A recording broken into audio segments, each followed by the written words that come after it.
Alô galera, bom dia, boa tarde, boa noite, eu sou o Renato Braga, professor de História do Colégio Senhora Aparecida, e hoje nós estamos aqui para gravar a nossa aula de A Corte Portuguesa no Brasil, aula do 8º ano. Né? Bem, gente, para entender essa corte portuguesa no Brasil, primeiro a gente tem que entender o contexto europeu, ou seja, como é que estava a vida na Europa nesse momento. Né? Bem, é importante a gente entender que nesse momento na Europa nós temos as guerras napoleônicas acontecendo, né? Onde a França ela vai estar invadindo, né, vários territórios da Europa, inclusive também invadindo a Rússia. Né? A França ela vai querer dominar também a Inglaterra, só que ela não vai conseguir dominar a Inglaterra porque a Inglaterra é na ilha, né? E o exército francês tinha dificuldade de chegar até os territórios da Inglaterra. Né? Então a França ela vai decretar o que nós chamamos de bloqueio continental. O que vai ser esse bloqueio continental?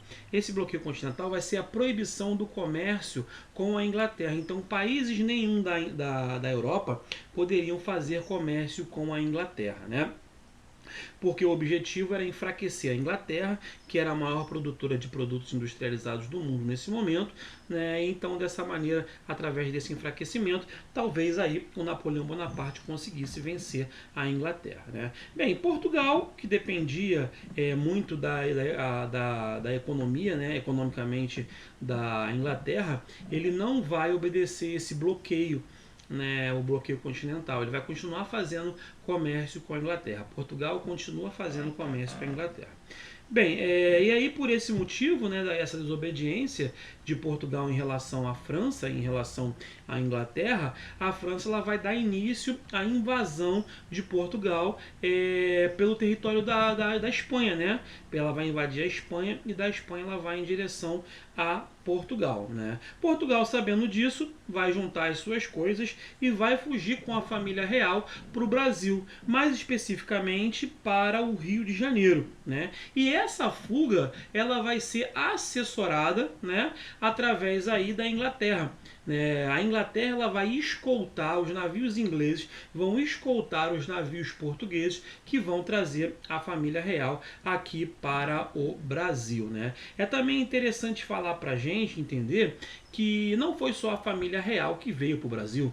Né? Junto com a família real vinham também os seus empregados, né? Ou seja, as pessoas que trabalhavam diretamente ou indiretamente com a monarquia portuguesa. Né? Vinham aí os empregados, vinham aí os filhos dos empregados, vinham até as amantes, né, de alguns nobres e acabavam conseguindo trazer essas pessoas para cá, para o Rio de Janeiro. Por isso que a gente não tem um número exato de pessoas que chegaram aqui no Rio de Janeiro juntamente com a família real. Né? Bem, também é interessante a gente entender como é que funcionava o governo de Portugal nesse momento. Né? A Maria, né, era a rainha de Portugal, só que ela estava doente. E já que ela estava doente, quem mandava em Portugal era o príncipe regente.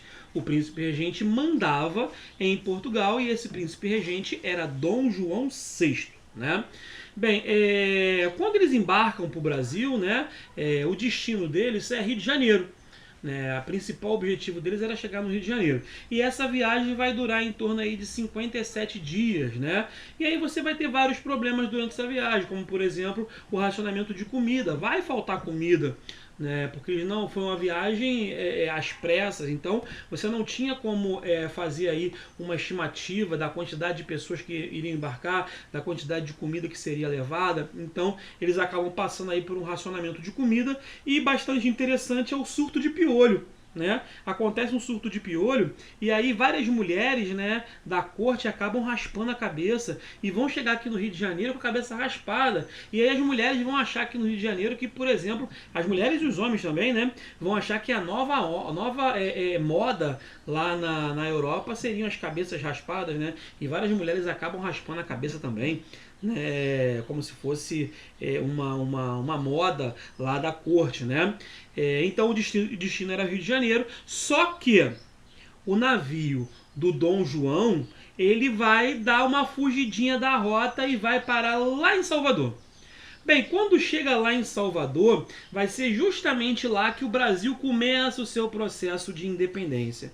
E aí, mas por que ele começa o processo de independência lá em Salvador? Porque o Dom João, quando chega nos portos lá em Salvador, ele vai decretar a abertura do comércio. Ele vai decretar a abertura dos portos às nações amigas de Portugal. E na verdade, quem são essas nações amigas? Na verdade, não são as nações, e sim a nação. Nesse momento, a grande amiga de Portugal era a Inglaterra. Então é a Inglaterra que vai se beneficiar, né, dessa abertura dos portos aí que eu acabei de falar para vocês agora, né? E a gente vai chamar isso de Tratado de Navegação e Comércio, né? Esse tratado de navegação e comércio, essa abertura dos portos às nações amigas, né? Ela vai dar por fim o Pacto Colonial e o Exclusivo Metropolitano, porque antes dessa abertura dos portos, o Brasil só podia fazer comércio com Portugal. Só que agora Portugal está no Brasil. Portugal está no Rio de Janeiro. Então, qualquer nação que quisesse fazer comércio com o Rio de Janeiro poderia estar fazendo, porque o que acontece nesse momento agora é a autorização para que esse comércio exista, né? Então começa agora a liberdade comercial do Brasil, que de certa forma já acontecia de maneira escondida e agora vai ser muito mais amplo, vai ser muito maior por causa dessa autorização portuguesa, né? Bem, existia também um decreto, né, uma lei que proibia a instalação de indústrias e de manufaturas aqui no Rio de Janeiro, aqui no Brasil especificamente. Eu falo Rio de Janeiro porque a família real está vindo para cá, né? Mas existia essa lei que não podia ter indústrias no Rio de Janeiro.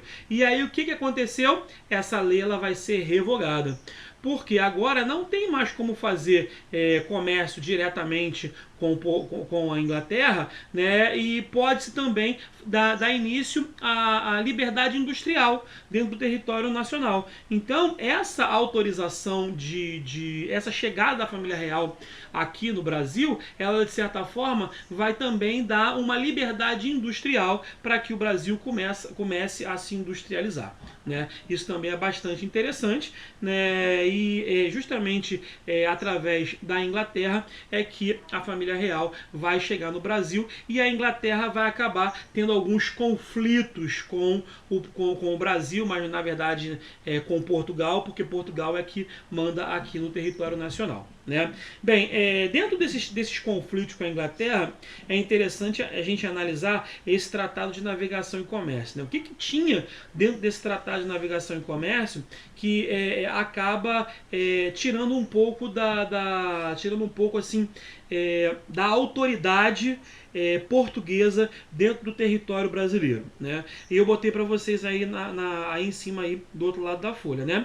Tribunal no Brasil, especificamente no Rio de Janeiro, para julgar ingleses. Qualquer crime cometido por algum inglês dentro do território nacional, ele seria julgado aqui no Rio de Janeiro, mas não por uma corte portuguesa, e sim por uma corte inglesa, né? Ou seja, a justiça brasileira ou a justiça portuguesa que estava no Brasil não poderia julgar, né, ingleses que cometessem algum crime por aqui, né? Uma outra coisa também que a Inglaterra ela estava exigindo no Brasil era o fim do tráfico negreiro. Agora não pensem vocês que a Inglaterra é boazinha, que a Inglaterra é show de bola, que é acabar com o tráfico negreiro, né? Que é dar liberdade para o negro, porque ela é legal. Não, não é.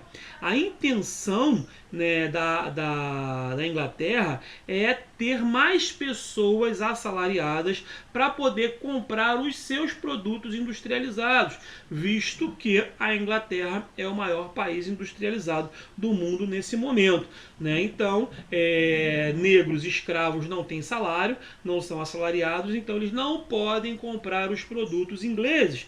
E por isso a Inglaterra era contra a escravidão e era contra aí o tráfico negreiro, né? Se você acabar com o tráfico negreiro, vai chegar uma hora que não vai ter mais negros para poder comprar ou serem vendidos, né? A princípio pensa dessa maneira, e dessa forma não chegaria mais negros no Brasil, ficaria mais fácil de conseguir essa liberdade, esse fim da escravidão, né? Mais para frente um pouco, né? Bem, Voltando a falar sobre esses conflitos com a Inglaterra, algumas ações aí que o Dom João tomou que não agradaram muito a Inglaterra, é justamente o que eu coloquei nesse ponto abaixo aqui, ó, a invasão da parte do Uruguai, né, de uma parte do Uruguai, porque a Argentina já tinha invadido a capital do Uruguai, que é Montevidéu. Essa parte aqui é a parte ocidental, né, do Uruguai, que foi invadida aí pelo Brasil, né? Bem, gente, nesse momento aqui, a Argentina, né, e o Uruguai eles já estavam independentes das suas metrópoles, que no caso é a Espanha, né? E aí a Argentina ela invade o Uruguai. E o Brasil e Portugal, com medo que a Argentina se fortalecesse muito, né, e invadisse ali o Rio Grande, né, e invadisse ali Santa Catarina, o Dom João ele vai se antecipar a essa possível invasão e vai invadir o Uruguai, né, e aquela região vai ser chamada aí na região da província da Cisplatina, né. E era claro que a Inglaterra era contra essa invasão, porque ela queria mais nações independentes, justamente para estabelecer o comércio com essas nações independentes, no caso aí o Uruguai, a Argentina, o Paraguai e até mesmo o Brasil. A intenção da Argentina era que os países conseguissem a independência para fazer comércio diretamente com a Inglaterra, né? Ou do que fazer o comércio com a Espanha, para a Espanha trazer esses produtos para o Uruguai e para a Argentina. Então era mais vantajoso para a Inglaterra ter mais um cliente, né? Bem, gente, nesse contexto aqui, né, vai acontecer o fim das guerras napoleônicas, que é o objetivo, que é o motivo pela qual a corte portuguesa vem para o Brasil. Né? E eu botei como tópico para vocês, né? Fim das guerras napoleônicas e elevação do Brasil a Reino Unido de Portugal e Algarves, né? Bem, quando acontece esse fim das guerras napoleônicas, vai haver o Congresso de Viena. No Congresso de Viena foi decidido que todas as nações que tinham sido invadidas pelo Napoleão iriam ter as suas monarquias restauradas, né? Ou seja, voltaria para a mão daquelas pessoas que estavam no poder antes da chegada de Napoleão. E quem estava no poder em Portugal antes da chegada de Napoleão? A família real portuguesa. Quem é o principal representante? Dom João VI, né? E aí, né, o próprio Congresso de Viena vai exigir que a família real portuguesa volte para o Brasil, mas isso não acontece nesse momento, né? Bem, para que as terras, né, para que na verdade a corte portuguesa ficasse em terras portuguesas, né, e não em terras de colônia, o Dom João vai resolver elevar o status do Brasil a Reino Unido de Portugal e Algarves. Assim, a família real não ficaria mais em terras da colônia, e sim em terras do reino, e isso ia dar, de certa forma, um cala-boca lá no Congresso de Viena, que eles não poderiam exigir que a família real voltasse para o reino, porque ela já estava no reino português, no caso aqui no Brasil, que era Reino Unido a Portugal, né? Então a família real não estaria na colônia e sim no reino, né? Essa família real portuguesa, a corte portuguesa, ela estava acostumada com aquilo que era do bom e do melhor que tinha na Europa, né? E aí ela vai tentar transformar o Rio de Janeiro, de certa forma, para poder atender às necessidades que a família real portuguesa teria aqui no Rio de Janeiro. E por isso eu botei para vocês aqui a vida no Brasil no período joanino. Então, como é que foi a vida no Brasil nesse período em que Dom João estava comandando o território nacional, né? A gente vai ter melhorias no Rio de Janeiro, principalmente no Rio de Janeiro, né, na infraestrutura, obras de pavimentação, construção de casas para a corte portuguesa e transformações sociais e culturais, né? Então as melhorias vão acontecer justamente porque Dom João que é preparar o Rio de Janeiro para receber toda a estrutura, toda a vida da corte portuguesa, do jeito que eles viviam em Portugal, eles também queriam viver aqui. Na sequência eu vou botar para vocês aqui as obras que Dom João fez, né? Então tá aqui, ó. Primeira coisa que ele fez aqui, ó. Primeira coisa não, uma das coisas que ele está fazendo aqui no Brasil. Escola de Medicina da Bahia, ó, fora do Rio de Janeiro, ó. E também no Rio de Janeiro, né? Ele vai estar montando essa escola de medicina para formar médicos. Academia Militar Real, ou seja, formar militares aqui. Academia Real de Belas Artes, ele está muito preocupado com a cultura, né? Desenvolvimento da cultura. Um arquivo militar. A Biblioteca Real, né? A imprensa régia, ou seja, a imprensa que vai ser responsável pela documentação que vai ser feita aqui no Brasil, né? Principalmente documentação de característica portuguesa, né? Documentação do Reino Português, o Banco do Brasil, que é o mesmo Banco do Brasil que a gente tem até hoje, né? E o Jardim Botânico, que é gigantesco e todo mundo conhece aí, todo mundo já teve a oportunidade de escutar falar, no mínimo escutar falar sobre ele, né? Bem, aí aqui está a sequência que eu falei para vocês lá em cima, que o objetivo de Dom João não era necessariamente promover o progresso do Brasil. A principal intenção era transformar o Brasil, principalmente o espaço do Rio de Janeiro, que é onde a família real está morando, né? Está tomando conta, né? Então é transformar o Rio de Janeiro em uma sociedade mais parecida com a de Lisboa. Isto é, preparada para manter a sede do Reino Português e toda a sua corte, né? Bem, gente, nesse período aqui, né, que vai acontecer essa Revolução Pernambucana. Agora eu falo para vocês, pensa na distância aí do Rio de Janeiro para Pernambuco. Então, gente, essas melhorias que aconteciam principalmente no Rio de Janeiro, elas não chegam a Pernambuco. Então, os pernambucanos estão insatisfeitos com vários problemas, sejam eles sociais, sejam eles econômicos, né, com a falta de atenção que o imperador, né, que o monarca português não dava a atenção que, de repente, Pernambuco mereceria. Porque estava tão longe, Pernambuco está tão longe do Rio de Janeiro, como, por exemplo, também está longe de Portugal, né? Então, o objetivo dos pernambucanos é acabar com essa dependência de Pernambuco em relação ao restante do Brasil e conseguir a sua independência, né? Então, essa Revolução Pernambucana, nós vamos encontrar senhores de terras, nós vamos encontrar padres, militares, comerciantes, esses caras que vão estar de frente, né, nessa Revolução Pernambucana. Como resultado dessa Revolução Pernambucana, o nosso governador lá de Pernambuco, ele vai sair fora, ele vai fugir com medo de ser preso, com medo de morrer, ele vai fugir lá das terras de Pernambuco, né? E essa Revolução Pernambucana, ela vai conseguir vitória, né? Ela vai ter êxito, né? Eles vão sair vitoriosos, né? E quais são os fatores que vão levar a essa vitória, né? Difusão das ideias republicanas e liberais entre os ricos.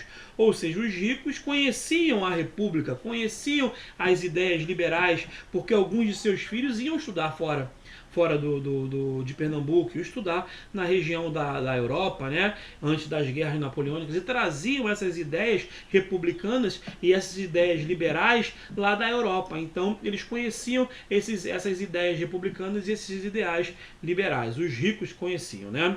E você também tinha aí de uma maneira geral, né, a insatisfação com o aumento de impostos para custear a invasão das Guiânias e também da província Cisplatina. Aí você pode me perguntar por que Portugal estava indo, por que o Brasil estava invadindo as Guiânias. Vamos lembrar que a Guiânia é francesa, né? E Brasil estava em guerra com a França, então o Dom João vai mandar invadir a Guiana francesa, né? E a guerra da Cisplatina a gente já viu, né, que é lá no sul, né? O Dom João vai atacar aquela região com medo dela se fortalecer cada vez mais e acabar trazendo os ideais de república, né, e também invadindo o território da região sul do Brasil, né? Então, os pernambucanos não queriam pagar a conta, né, dessas guerras, né? Não queriam pagar os impostos dessas guerras, né? Então, lá no dia 8 de março de 1817, houve aí a criação de um governo provisório que tinha como representantes, né, várias camadas sociais de dentro da sociedade pernambucana. Mas não tinha pobre, tá, gente? A gente tinha representantes da igreja, militares, senhores de terras, comerciantes de juízes, né? Então era justamente aqueles que eram mais ricos, que conheciam república, que conheciam ideais de liberdade, ideais liberais, que vão tomar conta desse governo provisório. Bem, esses representantes, eles vão tentar o apoio dos Estados Unidos, vão tentar o apoio da Inglaterra, vão tentar o apoio da Argentina, né? E vão aí usar como base, né, nas suas leis, a Declaração de Direitos do Homem, do Cidadão, né, da Revolução Francesa. Eles vão tentar aí se organizar para fazer uma administração, né, pública baseada aí nos ideais da Revolução Francesa. Só que essa Revolução Pernambucana, ela não vai durar muito tempo, porque em maio de 1817, as tropas leais ao Império vai acabar invadindo a capital, né, de Pernambuco, que é Recife, né, e vai acabar com a revolta, vai prender aí os revolucionários e vai dar por fim a Revolução Pernambucana. Gente, muito obrigado pela atenção de vocês, estou ficando por aqui, né? Pode assistir quantas vezes vocês quiserem, né, esse vídeo que eu vou colocar lá, que vai estar no YouTube, né? E obrigado pela atenção de vocês e até mais. Tchau, tchau.